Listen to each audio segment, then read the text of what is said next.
Ay si Sherry Zamora, ang may bahay ko ni Mayor Francis Zamora, Presidente ng Metro Manila Mayor Spouses Foundation Inc. at ng Caring Foundation. Ako din po ay isang breast cancer survivor at ina ng aming 4 na anak.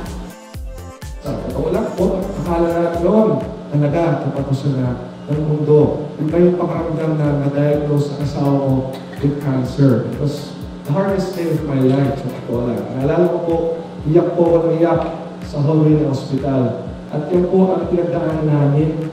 At sa awa ng Diyos, pagtapos po ng 6 na taon at 7 buwan at hindi po ang aking asawa malakas at luso.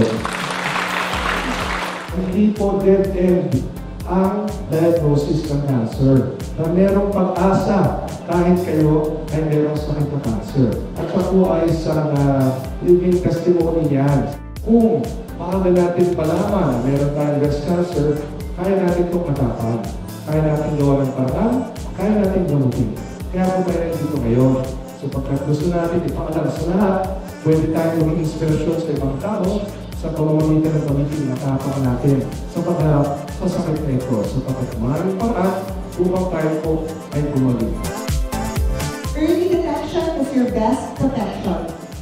Kapag maaga natin nalaman na mayroon tayong breast cancer, mas mabaling natin itong magagamot. Sapagkat kung hindi natin malaman agad, maaaring mas lumala na ito at magiging mas masakit sa bulsa.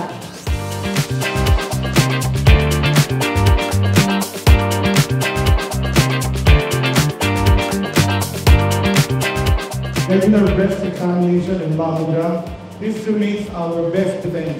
I hope lahat ng kababaihan dito take the opportunity, marami tayong doctors na baba. I think there are many volunteer doctors willing to do your breast examination. Dito po nag-umpisa sa siyudad ng San Juan ang mga programa na ito. Local government po, hindi magagawa ng national government itong mga billion-billion proyekto kung hindi tutulong at magpa-partner ang local government. Buti na lang, ganito ba yung napakaganda ng gusali? Isa sa pinakamaganda ng government center ng city.